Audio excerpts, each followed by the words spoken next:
썰TV 구독자 여러분, 안녕하세요. 저는 평범한 30대 여성이고 얼마 전 결혼을 약속한 남자친구와 파혼했습니다.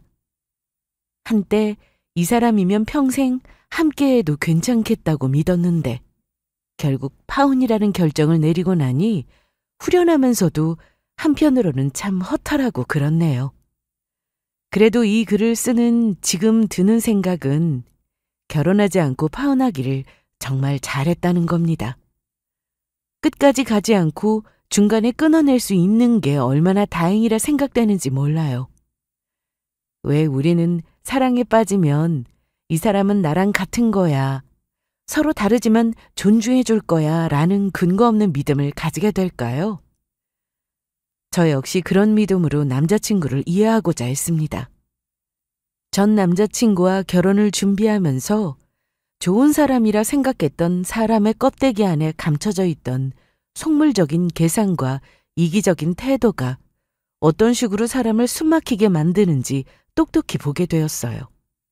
제가 여러분에게 들려드릴 사연은 한 남자의 카드 한 장, 그리고 그 카드로 결제한 가전제품과 자동차의 이야기입니다. 그리고 그 안에는 단순히 물건값을 넘어서 사람에 대한 존중, 가족에 대한 태도, 그리고 이 결혼은 절대 하면 안 되겠다는 뼈저린 깨달음이 담겨 있습니다. 살짝 맛보기로 알려드리자면 자기 가족에게는 돈이고 뭐고 한없이 퍼주고 제 가족에게는 1원 한 장도 아까워했어요. 그래서 이런 놈과 결혼하면 분명 후회할 거라는 판단에 과감히 파혼을 결정했습니다. 혹시 지금 결혼을 앞두고 이상한 찜찜함을 느끼고 계신다면 제 이야기가 작은 힌트라도 되길 바랍니다. 그럼 제 이야기 시작할게요. 남자친구와 저는 지인을 통해 소개팅으로 만났습니다. 우리가 처음 만난 날 그 사람은 조곤조곤 말도 잘하고 적당한 유머가 겸비된 사람이었습니다. 그래서 이야기하는 내내 지루하지 않고 재미있더라고요. 또 남자로서 이성적인 호감도 갖고요. 남자친구는 직장도 안정적인 편이라 결혼 상대로 만나기에 좋은 사람이었습니다. 거기다 가족 분위기가 참 좋은 것 같았어요. 이때 제 나이가 적은 편이 아니어서 슬슬 결혼을 생각하게 됐고, 그러다 보니 누구를 소개받든 결혼감으로 생각하고 신중하게 살펴봤습니다. 그러다 남자친구를 만났는데 너무 괜찮더라고요. 저는 가족 분위기도 참 중요하게 보거든요. 왜 결혼할 남자를 볼 때 그 남자 자체도 중요하지만 주변 환경도 중요하다고 하잖아요. 그래서 저는 집안 분위기도 중요하게 봤는데 화목했고 부모님과의 사이도 원만해 보였습니다. 거기다 생활력도 좋더라고요. 데이트할 때 알뜰하게 돈을 아끼는 모습을 보였고 오히려 저는 헤프게 돈 쓰는 사람보다 알뜰한 사람이 좋아서 그 점이 마음에 들었어요. 아낀다고 해도 크게 거슬릴 정도도 아니었고요. 처음에는 주로 남자친구가 데이트 비용을 많이 계산했는데 저는 남자한테 다 부담하는 게 싫고 공평한 관계를 유지하고 싶어서 나중에는 밥값 같은 건 번갈아 가면서 내는 식으로 데이트했습니다. 그렇게 우리는 정말 아무런 문제 없이 잘 만났고 연애하는 지 막 1년이 지났을 때 결혼을 준비하게 됐어요. 저는 연애하면서 크게 싸우지도 않고 잘 지냈기 때문에 결혼 준비할 때 큰 문제가 없을 거라는 생각했습니다.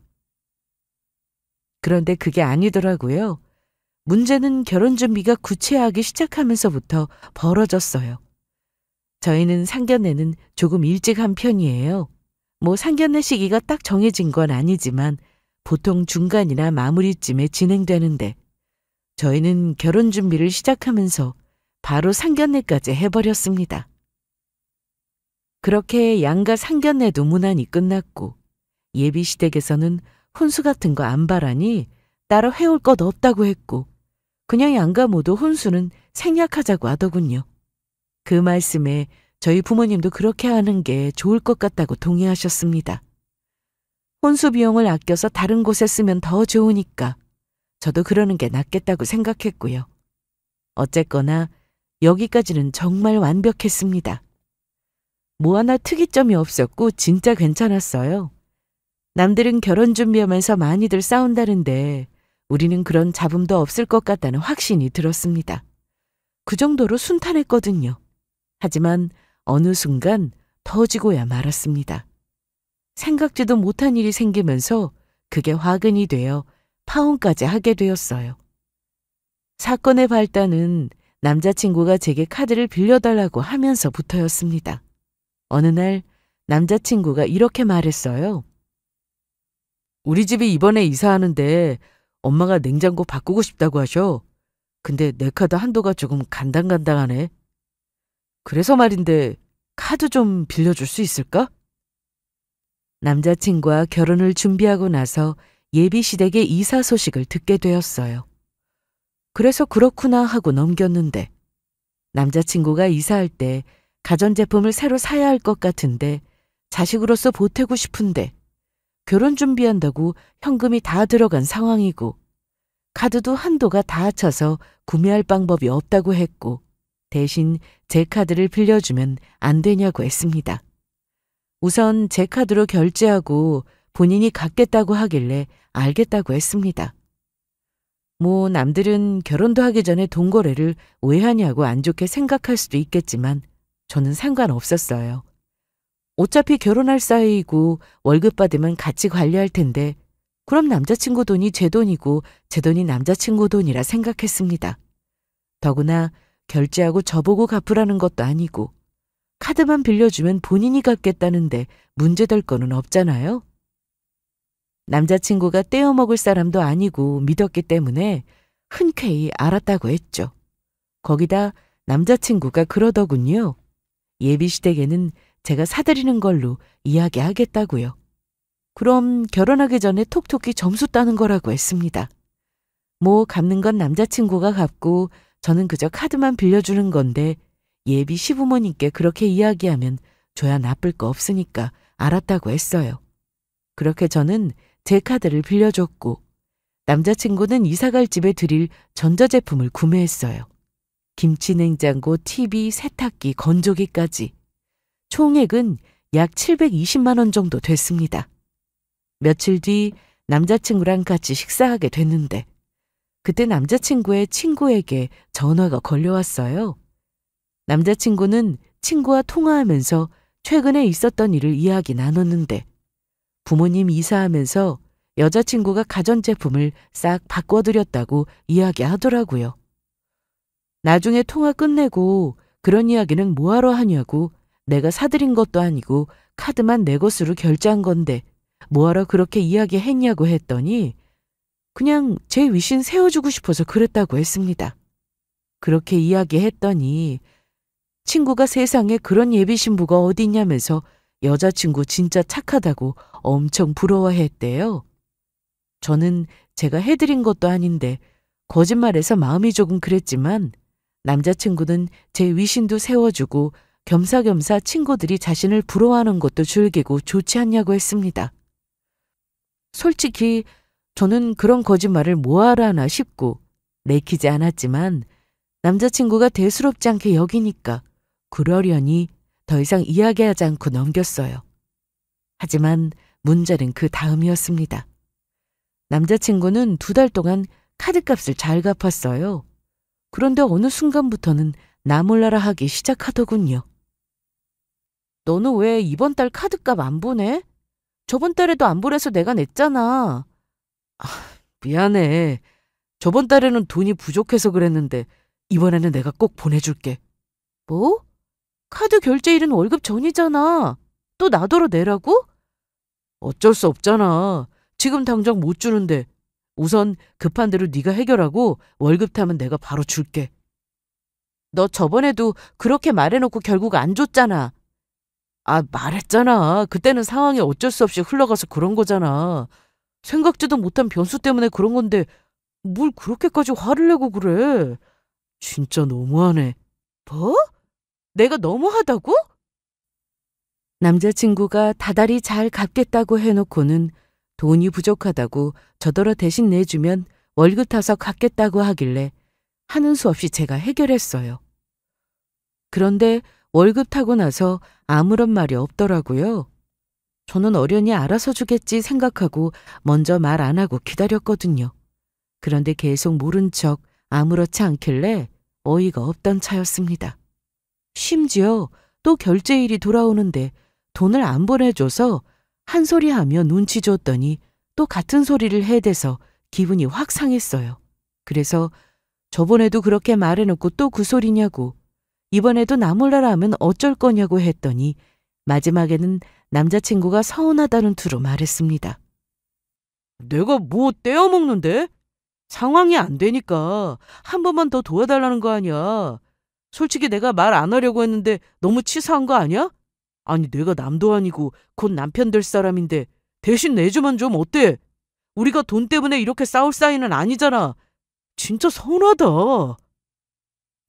남자친구는 진짜 갚을 거라고 했지만 저는 도통 그 말을 믿기 어려웠습니다. 물론 저도 남자친구를 믿고 싶었어요. 하지만 이미 약속을 잘 지키지 않는 모습을 보여놓고 또다시 믿어달라고 하면 믿어지시나요? 저는 먼저 약속을 어긴 잘못이 있기 때문에 못 믿겠다고 했고, 이런 날 원망할 게 아니라 믿음을 주지 못한 스스로를 탓해야 하지 않냐고 했어요. 그러자 남자친구는 결혼 준비하고 개인적인 비용으로 이런저런 돈이 나가다 보니까 여유가 없어서 그런 거지 정말 떼어먹을 생각은 아니라고 했습니다.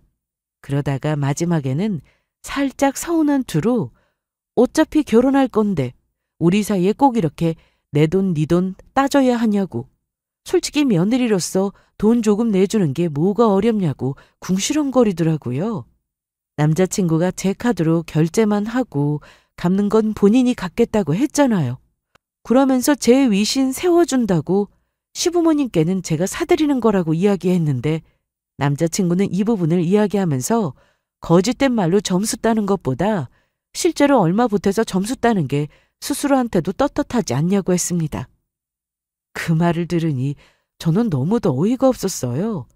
아니 제가 먼저 그렇게 거짓말하라고 등 떠민 것도 아니고 본인이 마음대로 생각해서 저질러버린 건데 그걸로 저한테 뭐라고 하니까 어이가 없더라고요. 저는 남자친구에게 그렇게 이야기하는 거 아니라고 잘못을 지적했습니다. 날 생각해 주고자 그렇게 이야기한 건 이해하지만 그래도 거짓말은 거짓말이고 내가 원해서 그렇게 말하라고 이야기한 것도 아니고 나랑 상의한 다음에 이야기한 것도 아닌데 왜 그 책임을 내가 져야 하냐고 했습니다. 멋대로 생각하고 사고 친 사람이 알아서 해야 하는 거 아니냐고 했죠. 그러자 남자친구는 더 이상 대꾸하지 못하고 알겠다면서 다음 달에 2달치를 주겠다고 약속했어요. 서운하게 생각할 사람이 누군데. 제 앞에서 주름 잡다가 듣고 보니 제 말이 다 맞는 말이라 더는 뭐라고 못하고 순순히 인정했습니다. 저는 이 일이 있고 나서 남자친구를 조금 다시 봤어요. 연애 때는 전혀 본 적 없는 모습이었습니다. 그래서 이때 이런 면도 있다는 걸 처음 알게 되었죠. 남자친구는 꼭 약속을 지키겠다고 말했고 저는 마지막으로 한 번 더 믿어줬습니다. 그리고 다음날 월급날이 되자 남자친구는 정말 2달치 금액을 보내줬고 그렇게 저의 약속을 지켰어요. 그 다음부터는 안 어기고 카드값을 잘 갚아나갔습니다. 하지만 저는 그 뒤로 남자친구에 대한 생각이 조금씩 흔들리고 있었어요. 그러던 중에 저희 아빠에게 큰일이 터지고 말았습니다. 결혼 준비로 남자친구와 여기저기 알아보고 다니다가 늦게 식사를 하게 됐는데 엄마에게 전화가 한 통 걸려왔어요. 그리고 엄마에게 아빠의 사고 소식을 듣게 되었습니다. 엄마는 크게 놀라셨는지 말을 횡설수설하셨고 얼른 아빠가 있는 병원으로 가봐야 할 것 같다고 하셨어요. 목소리만 들어도 엄마가 얼마나 놀랐는지 알 수 있었습니다. 하긴 저도 그 말을 듣고 진짜 깜짝 놀라서 뒤로 자빠질 뻔했으니 엄마는 더 하셨겠죠. 아무튼 저는 얼른 집으로 향했고 엄마를 모시고 아빠가 계신 병원으로 함께 이동했습니다. 가면서 엄마에게 대충 어떻게 된 일인지 이야기를 들을 수 있었어요. 엄마는 집에서 드라마를 보던 중이셨는데 갑자기 모르는 번호로 전화가 왔고 받아보니 병원이라고 하더래요. 그러면서 아빠가 차 사고로 병원에 실려왔으니 보호자분이 빨리 와야 한다고 했답니다. 자세한 건 이야기하지 않고 그렇게만 이야기를 해서 엄마도 어쩌다 사고가 난 건지 모르는 상황이라고 하셨어요. 가봐야 알 것 같다고 하셨고 아빠의 상태도 어떤지 정확하게 모르고 있는 상태라 많이 불안해하셨습니다. 엄마가 많이 놀라시긴 하더라고요. 어찌할 바를 몰라서 제게 전화로 이 사실을 전하며 같이 병원으로 가자고 하셨고 얼굴을 보니 걱정스러운 반, 당황스러운 반이 묻어 있었습니다. 그렇게 저는 황급히 차를 몰아 엄마와 함께 아빠가 계신 곳으로 향했어요. 병원에 도착해 보니 목에 깁스를 착용하고 침대에 누워있는 아빠를 발견할 수 있었습니다. 엄마랑 저는 너무 놀라서 아빠의 상태를 살피며 간호사를 통해 어떻게 된 일인지 자초지정을 들을 수 있었어요. 아빠는 운행 중인 차의 고장으로 다른 차와 부딪히게 되었고 불행 중 다행으로 상대방 운전자와 아빠 모두 생명에 큰 지장 없이 다박상과 골절만 있는 상태라고 했어요. 엄마와 저는 놀란 마음을 쓸어내리며 속으로 감사합니다만 수없이 반복했습니다. 혹시라도 아빠한테 큰 사고가 난 건 아닐까 정말 아찔했거든요. 다행히 눈으로만 봐도 아빠의 상태는 그리 심각하지 않았습니다. 정말 다행이죠. 자칫하면 큰 사고로 이어질 수 있었는데 하늘이 도와주신 건지 아빠와 상대방 운전자 모두 무사했으니까요.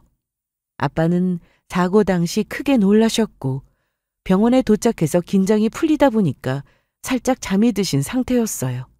그러나 몸에 골절이 심해서 이런저런 처치하느라 아빠 대신 병원 측에서 엄마에게 전화를 한 거였죠. 나중에 잠에서 깨어난 아빠는 사고 당시의 상황을 저희에게 이야기해 주셨어요. 사고의 원인은 아빠의 차였습니다. 저희 아빠가 몰고 다니셨던 차는 흰색 승용차였는데 이 차는 제가 태어나기 전에 장만하신 차였어요. 그리고 제가 다 커서 30대가 되었을 때까지 아빠는 그 차를 몰고 다니셨습니다. 차가 너무 오래돼서 엄마랑 저는 몇 번이고 바꾸라고 했지만 아빠는 정든 차를 어떻게 바꾸냐고 아직 이렇게 잘 나가는데 뭐하러 바꾸냐면서 계속해서 그 차를 몰고 다니셨어요. 저희 아빠는 정든 물건을 쉽사리 버리지 못하는 분이셨습니다. 어느 순간부터는 차가 오래되어 장고장이 많아졌고 아빠는 조금만 손 보면 다시 멀쩡한데 뭐하러 바꾸냐면서 계속해서 고장나면 고치고 또 고치기를 반복하셨어요. 그러다가 결국 사고가 나게 된 거죠. 그대로 차가 고장나서 수리받고 한동안 잘 타고 다니다가 운행 중에 차에 이상이 생겨서 사고로 이어진 겁니다. 엄마는 그렇게 진작 바꿨으면 이런 사고도 안 나고 얼마나 좋았냐고 속상한 마음에 아빠를 나무라셨어요. 그렇게 아빠는 큰 사고에도 불구하고 생명에 큰 지장 없이 병원 치료를 마치셨고 집으로 돌아와 회복에 집중하며 차 사고를 수습하셨습니다. 한편 엄마는 아빠의 몸이 다 회복되면 차가 있어야 하는데 돈이 부족해서 큰일이라고 걱정하셨어요. 아빠는 일적으로 차가 꼭 필요한 상태였고 새 차를 사기에는 어려운 상황이었습니다. 왜냐하면 부모님께서는 결혼 준비할 때 보태라고 가지고 계신 돈을 많이 보태주셨거든요. 돈이 이미 들어간 상태라 뺄 수도 없는 상황이고 참 난처하더라고요. 엄마는 그냥 적당한 금액의 중고차로 알아본다고 하셨지만 저는 안 된다고 반대했습니다. 안 그래도 차가 오래돼서 사고 난 건데 또 중고차를 타시게 하고 싶지 않았어요. 물론 중고차라도 적당한 걸로 구매하면 되지만 부모님께서 가지고 계신 돈의 액수가 크지 않아서 괜찮은 차를 구매하기 힘든 상황이었어요. 가지고 계신 금액에 맞추려면 조금 연식이 된 차로 구매해야 했습니다. 저는 혹시라도 또 차에 문제가 생겨서 아빠가 다치지 않으실까 걱정되더라고요. 그래서 생각하다가 그냥 새 차로 장만해 드려야겠다고 결심했어요. 엄마, 그러지 말고 그냥 내가 아파트 한 대 사줄게. 뭐? 네가 무슨 돈이 있어서 결혼 준비한다고 그리로 다 들어갔잖아. 아니야, 돈 나올 때 있어. 그러니까 중고로 살 생각하지 마. 혹시라도 또 문제 생기면 어떡해. 불안해서 중고차는 도저히 안 되겠어. 엄마는 돈도 없을 텐데 어떻게 새 차를 사드릴 거냐. 괜히 무리하는 거 아니냐고 걱정하셨지만 저는 아니라고. 돈 나올 때 있으니까 걱정하지 말라고. 결혼 준비 비용이 줄어서 남는 돈 있다고, 그걸로 차 사드릴 수 있다고 엄마를 안심시켰습니다. 사실 그런 건 전혀 아니지만 엄마가 걱정하시니까 대충 둘러대며 거짓말한 거였어요. 저를 위해 가지고 계신 여윳돈 다 보태주셨는데 자식으로서 나 몰라라 할 수는 없는 노릇이잖아요. 그래서 대출이라도 받거나 주변에 돈이라도 빌려서 사드려야겠다고 생각했습니다. 그렇게 저는 대출을 알아보게 됐어요. 그런데 신혼집 장만한다고 대출받은 것 때문에 원하는 만큼 다 대출받기는 어려웠고 몇백 정도 부족했지만 그래도 하는 수 없으니까 되는 대로 대출받고 나머지는 남자친구의 카드로 결제하면 되지 않을까 싶었습니다. 제 카드는 한도 문제로 결제하기 어려운 상태였어요. 친한 친구가 몇 달 뒤에 적금 타면 돈을 빌려줄 수 있다고 했는데 그때까지 기다릴 수 없어서 남자친구에게 이야기해서 도움을 받고자 했어요. 이때 남자친구가 새로 카드를 만들었다는 사실을 알고 있었기 때문에 급한 대로 남자친구에게 도움을 청하고자 이야기를 꺼내며 카드 좀 빌려달라고 도움을 청했습니다. 저기 말이야. 아빠 몸 회복되면 차를 사야 하는데 내가 사드리기로 했어. 그래서 당장 현금이 조금 부족해서 그러는데 나머지는 네 카드로 결제하면 안 될까? 친구가 돈 빌려주기로 했는데 그게 시간이 조금 걸려서. 친구한테 돈 받으면 카드값 처리할게. 대출까지 받았는데 딱 500이 부족한 상황이거든. 저는 자초지정을 설명하며 남자친구에게 카드 좀 빌려달라고 했어요. 그런데 남자친구의 반응은 제가 생각했던 것과 정반대였습니다. 저번에 제가 빌려줬듯이 남자친구도 얼마든지 빌려줄 거라고 생각했어요. 남자친구 보고 대신 갚으라고 한 것도 아니고 그냥 카드만 빌려달라는 건데 남자친구는 왜 그래야 하냐면서 이해할 수 없다는 반응을 보였습니다. 뭐? 아니, 그걸 왜 내 카드로 결제해? 상황 설명했잖아. 돈이 조금 부족해서 그런다고. 급한 대로 네 카드로 결제하고 나중에 다 줄게. 아, 싫어. 차는 무슨 차야. 네 아버지 아직 회복도 다 안 되셨잖아. 그리고 그냥 중고로 사면 되지 뭘 새 차로 뽑으려고 그래. 다행히 회복 속도가 빠르신 편이고 지금도 운전은 가능하셔. 거기다 오래된 차 타고 다니시다가 사고 당하셨는데 중고로 사라고? 이왕 해드리는 거 새 차로 뽑아드리면 좋잖아. 어떻게 말을 그런 식으로 할 수 있어? 남자친구한테 정말 서운했습니다. 우리 아빠가 어떻게 다친 건지 뻔히 알면서 뭐하러 새 차 뽑아드리냐고, 모든 형편에 맞게 하는 거지 뭐하러 무리하면서까지 좋은 거로 해드리냐고 그냥 중고로 하나 뽑아드리라고 했어요. 본인도 제게 시댁 이사할 때 가전제품 사게 카드 빌려달라고 말했는데 제가 이야기하는 건 아주 어이없는 말이라도 된다는 식으로 이야기하니까 기분이 참 나빴습니다. 솔직히 따지고 보면 가전제품으로 들어간 돈이 더 커요. 저는 700만 원보다 더 적은 금액으로 긁겠다는 건데 이걸 이해 못 해주더라고요.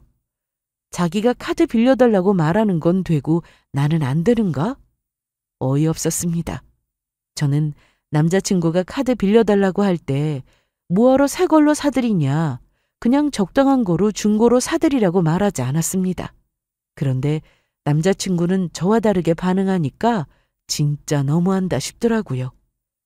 무엇보다 결정적으로 실망한 건 그 뒤의 말입니다. 아니, 다른데 어디 빌릴 곳 없어? 주변 아는 사람도 많은데 이야기해서 빌리면 되잖아. 왜 내 카드로 네 아버지 차를 사야 해? 그리고 지금 결혼도 안 했는데 벌써 이런 식이면 안 되지 않아? 뭐?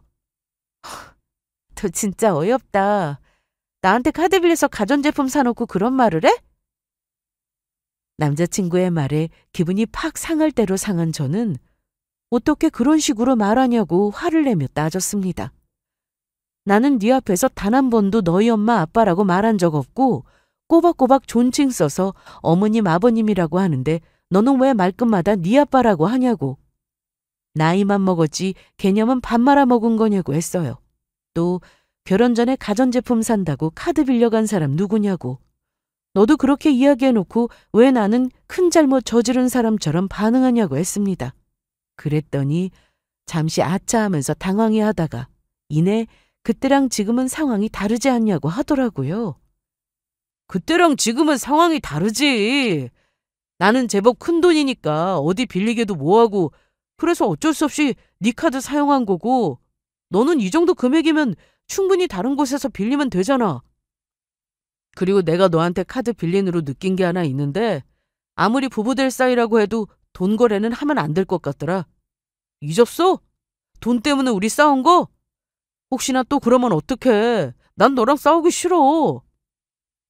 저랑 싸우기 싫다는 핑계로 남자친구는 카드를 빌려주기 싫다고 했습니다. 저는 그때랑 지금이랑 다를 게 뭔지 이해가 안 됐지만 남자친구는 말도 안 되는 억지를 부려가며 계속해서 저를 자극했어요.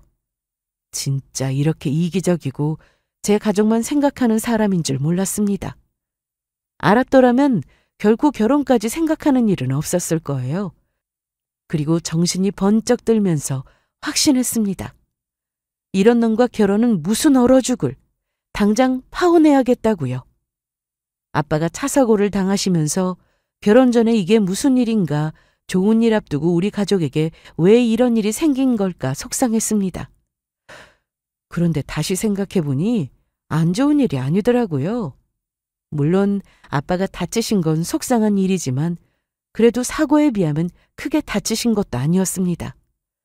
전화위복이라고 저는 위기를 기회로 삼을 수 있는 순간을 맞닥뜨린 거죠. 결혼 전에 이런 인간일 걸 알게 된 게 천만다행이지 만약 결혼해서 알았으면 얼마나 더 골치 아팠겠어요. 아빠의 사고 덕에 남자친구가 고작 이런 놈이라는 걸 알게 될 수 있어서 다행이라 생각됐습니다. 그리고 저는 이렇게 치사하고 이기적인 놈과 미래를 약속했다는 게 너무도 치욕스럽고 짜증나서 얼른 파혼하기로 결심했어요. 더 이상 얼굴 마주보고 이야기하는 것도 싫어서 알겠다며 더 이상 말하지 않고 그냥 그 말만 남긴 다음에 집으로 돌아왔어요.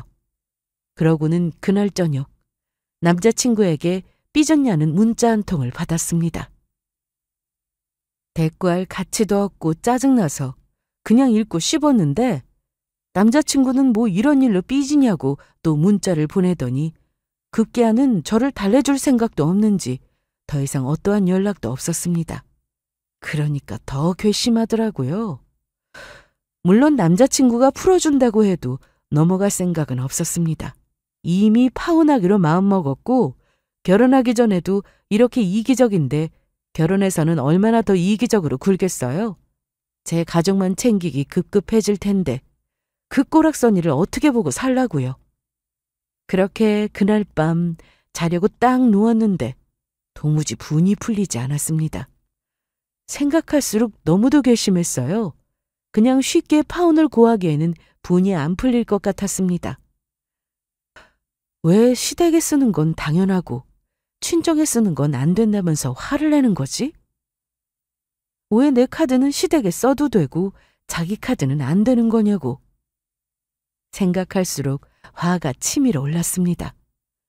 마음 같아서는 당장 파혼하자고 말하고 제 카드로 긁은 돈 현금으로 토해내라고 하고 싶었어요. 그런데 그렇게 쉽게 정리하고 싶지 않았습니다. 단순하게 말로 파혼하자고 해서 남자친구가 반성할 것 같지도 않고 제 분도 안 풀리니까 복수하면서 파혼할 방법은 없을까 머리를 굴리게 됐어요. 그러다 순간적으로 아주 좋은 생각이 떠올랐습니다. 사실 저는 남자친구의 카드 정보를 알고 있었습니다. 그걸 어떻게 알고 있냐고요? 결혼 준비한다고 이것저것 공유하면서 스마트폰에 있는 앱도 공유했고 비밀번호도 공유했어요. 처음에는 그냥 남자친구 카드로 부분 결제하려고 했는데 이왕 하는 거 통 크게 저질러 버리는 게 좋을 것 같더라고요. 마침 남자친구의 카드로 제가 가지고 있는 상황이었거든요. 결혼 준비하면서 결제할 내역이 있었는데 남자친구가 이걸로 결제하려면서 제게 건네줬습니다. 본인은 시간이 안 나서 제가 직접 방문해서 결제하기로 했어요. 그래서 가지고 있었는데 꽤 크게 결제할 거라 한도가 큰 카드였습니다. 그냥 말 안 하고 이걸로 확 긁으면 될 것 같더라고요. 저는 지갑 안쪽에 잘 넣어둔 남자친구의 카드를 꺼내며 그날 밤 엄청난 복수를 계획했어요. 그리고 다음 날 저는 즉시 아빠를 모시고 차량 매장으로 향했습니다. 그리고 국산 준중형차 한 대를 남자친구의 카드로 계약했어요. 심지어 보험까지 다 처리하고 차량 등록은 아빠 이름으로 처리했습니다. 그리고 얼마 후 남자친구한테 전화가 한 통 걸려왔습니다. 카드 결제 내역이 문자로 갔으니 확인하고 놀라서 전화한 것 같더라고요. 저는 그러거나 말거나 전화를 받지 않고 다 무시했어요.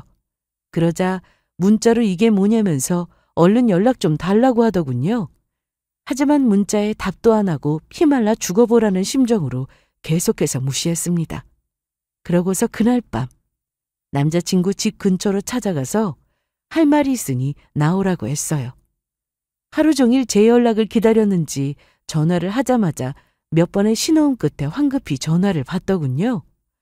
남자친구는 나오라는 말에 알겠다면서 기다리라고 했고 서둘러 제가 있는 곳으로 왔습니다.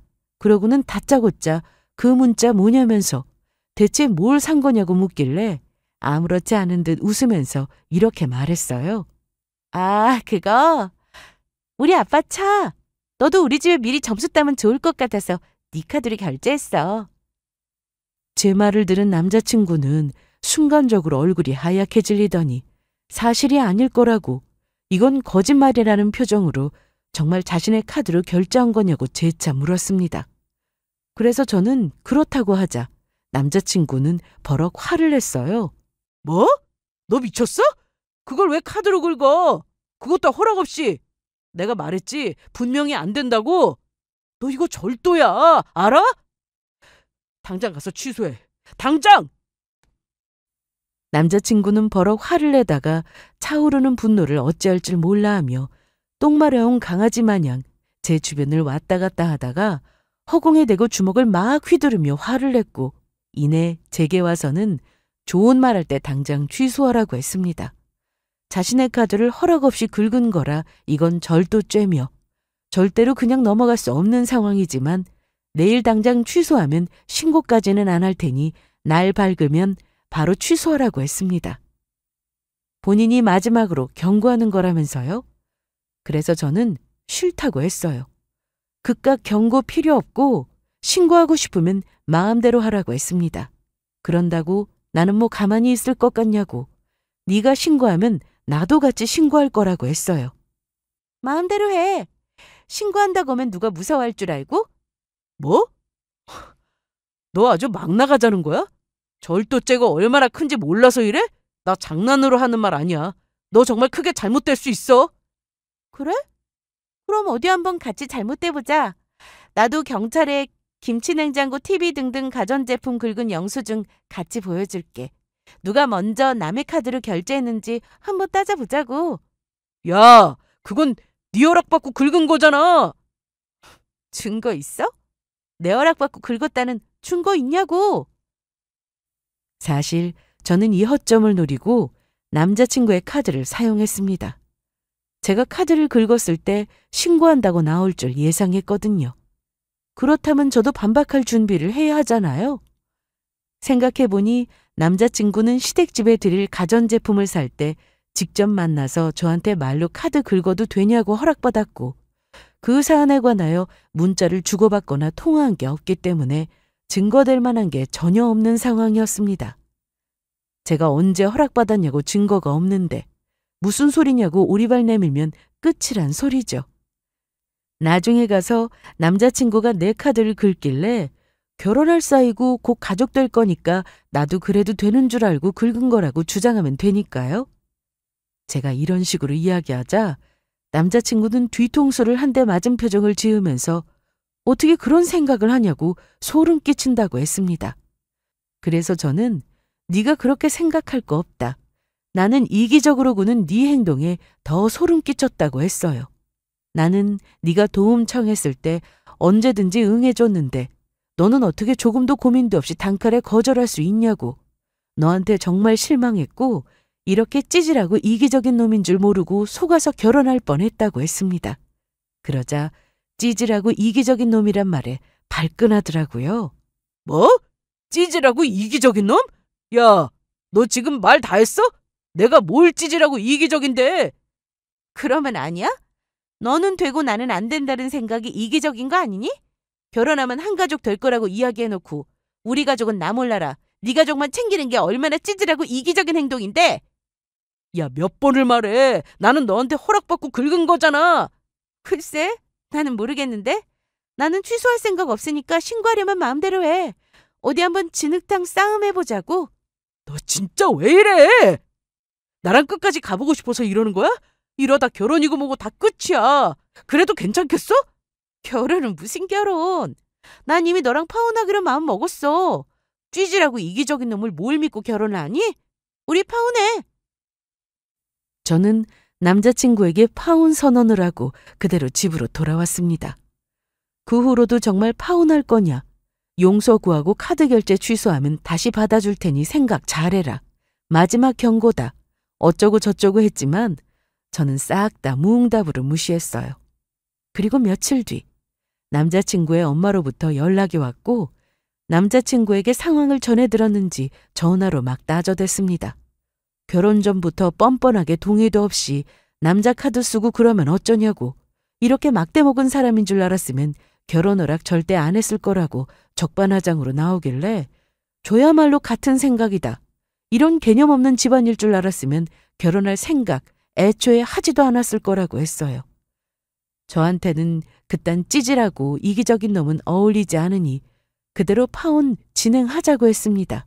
그랬더니 마음대로 카드 긁고 어디서 파혼하자는 소리를 입에 올리냐고 이사할 때 가전제품 사줘서 능력 있고 예의 바른 며느리를 얻게 생겼다고 좋아했는데 이런 면이 있을 줄은 몰랐다면서 깜짝 속았고 완전 난리치더니 나중에는 사기 결혼까지 운운했어요. 또 카드 결제한 거 빨리 취소하지 않으면 법적으로 조치할 테니 알아서 하라고 하길래 마음대로 하라고 했습니다. 제가 계속해서 아무렇지 않게 대답하고 별로 동요하지 않으니까 남자친구의 엄마는 열이 바짝 올라서 더 난리쳤어요. 그래서 통화 내용 다 녹음하고 있고 나중에 법적으로 불리하게 작용할 수 있다고 하니까 그제야 주춤하더니 뭐라고 혼자 성질내고는 전화를 뚝 끊어버렸습니다. 그리고 남자친구와 서로 며칠간 연락을 끊었다가 카드 고지서가 나오고 나서야 제게 연락을 해왔어요. 마지막으로 기회를 주는 거니까 카드값 모조리 다 해결하면 법적으로 문제 삼지 않겠다고 하더군요. 마지막이라는 말에 솔직히 순간적으로 겁도 났습니다. 하지만 내가 정말 잘못한 일인가? 몇 번을 생각해도 제 잘못이라고는 이기적인 남자친구에게 복수하고자 똑같이 행동한 것밖에 없어요. 형사처벌을 받을까 두려웠으면 애초에 시작도 하지 않았을 겁니다. 그래서 남자친구가 법적인 조치를 취하기 전에 내가 먼저 선수를 쳐야겠다는 생각이 들더라고요.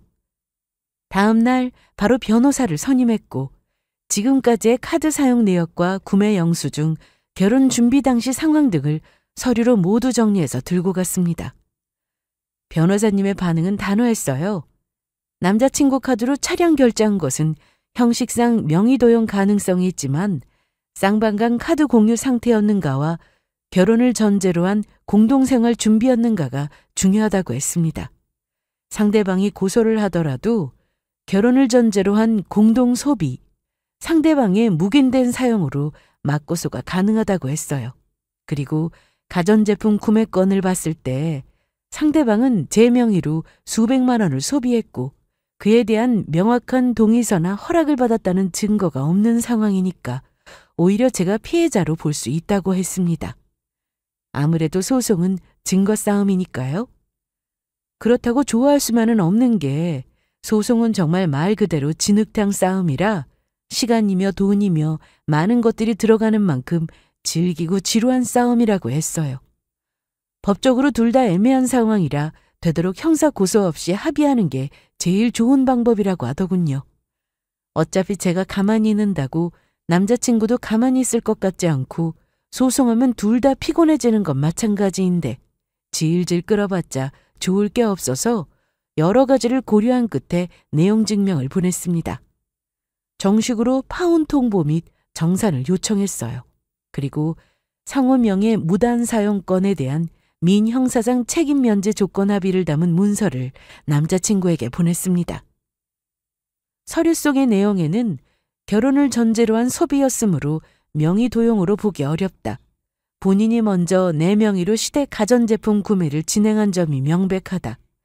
향후 추가 법적 분쟁을 피하기 위해 차량 결제권 포함 서로 민형사상 책임을 묻지 않겠다는 내용으로 합의하자는 내용이 포함되어 있었고 파혼에 따른 정신적 손해배상 청구는 하지 않을 테니 결제된 가전제품 일부는 반환하거나 혹은 정산하라고 요구했습니다. 며칠 후 남자친구로부터 연락이 왔어요. 남자친구의 목소리는 한풀 꺾여 있었습니다. 그렇게 뻔뻔하고 당당하게 화를 내면서 이기적으로 굴 때는 언제고 서류를 보내니까 전혀 다른 목소리로 꼬리 내리고 그렇게 하자고 하더라고요. 어쩌면 남자친구도 저와 같이 변호사를 통해 알아봤을 수도 있습니다. 먼저 제 카드를 사용한 게 맞고 그 부분에 관하여 명확한 증거가 없으니까 변호사 측에서 어렵다, 합의가 최선이라고 했겠죠. 그래서 제 뜻에 순순히 따르겠다고 한 걸지도 모릅니다. 남자친구도 정확히 이길지 질지 알 수 없는 싸움에 시간 낭비, 돈 낭비하기 싫을 테니까요. 그래, 알았어. 네 뜻대로 합의할게. 그러니까 그냥 조용히 끝내자. 우리 엄마도 힘들어하시고 나도 이래저래 곤란해져. 네 카드고 사용한 금액은 빠른 시일 안에 해결할게. 남자친구가 순순히 따라주지 않으면 어쩌나 살짝 걱정했는데 생각했던 것처럼 힘든 싸움으로 이어지지 않았습니다. 참 다행이죠? 그렇게 우리는 변호사 입회하에 파혼 합의서를 체결했어요. 합의된 내용을 말씀드리면 양측은 혼인을 하지 않으며 파혼에 대해 상호간 법적 책임을 묻지 않는다. 예비신부 명의로 구매된 가전제품은 해당 시댁에서 사용하나 금액은 전액 상환한다. 차량은 명의자의 소유로 유지되며 해당 카드 결제에 대해 더 이상 민형사상 책임을 묻지 않고 파혼의 빌미를 제공하였으니 보상 목적으로 차량 금액의 일부를 책임진다. 추후 이와 관련된 공개 언급 및 명예훼손성 발언 금지한다 입니다. 남자친구는 제가 제시한 합의 조건을 순순히 따라줬어요. 다른 걸 더하지도 빼지도 않고 제가 제시한 그대로 합의하겠다고 했습니다. 그렇게 이 내용으로 우리는 합의했고 미래를 약속했던 우리 사이는 완전히 끝이 났습니다. 파혼하고 나니 약간의 위약금이 있었지만 충분히 감당할 수 있는 정도의 수준이었어요. 또 위약금 모두 남자친구네 쪽에서 해결했고요. 그렇게 정리할 거 다 정리하니까 어느 정도 목돈이 생기더라고요. 저는 그걸로 남자친구의 카드값을 해결했고 차량 금액 중 일부를 남자친구에게 양도했어요. 모든 걸 해결하고 다 정리하고 나니 시원한 사이다를 마신 듯 후련하면서도 한편으로는 헛헛했지만 그래도 잘 끝났으니 만족해하고 마무리했습니다. 이번 일을 겪으면서 남자친구에게 사이다 같은 복수를 한 게 신의 한 수였던 것 같아요. 그중에서 진짜 사이다는 제가 무너지지 않고 제 인생을 지켜낸 것입니다. 사랑이든 결혼이든 법이든 감정이든 저는 모든 걸 다 지켜냈다고 생각해요. 내가 나를 지키기 위한 선택을 했다는 게 진짜 승리였다고 생각합니다. 지금 생각해보면 그 한 번의 결제가 제 인생을 살렸어요. 결혼은 종이 한 장으로 이루어지지만 그 한 장 뒤에 뒤따라오는 수많은 날들의 무게는 그 종이보다 훨씬 무겁고 치명적입니다. 돈은 도구일 뿐이지만 그 돈을 어디에 누구에게 어떻게 쓰느냐를 보면 그 사람의 진심이 보입니다. 내 가족은 무조건 챙기고 네 가족은 나랑 상관없다는 그 마인드는 결혼하고 나면 더 심해지기 마련이에요. 저는 이 말씀을 정말 강조하고 싶습니다. 저는 이제 더 현명해졌고 더 이상 누구에게도 제 감정과 지갑을 공짜로 열지 않아요. 혹시 지금도 결혼을 앞두고 계신 분들이라면 주목해 주세요. 이 사람 뭔가 이상하다는 촉이 든다면 제 이야기 꼭 기억해 주세요. 그 촉이 당신의 인생을 지켜줄 마지막 기회일지도 모르니까요.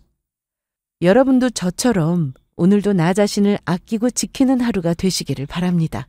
그리고 만약 복수를 계획 중이시라면 꼭 당신만의 사이다 한 방을 잘 준비해 두시기를 바랄게요.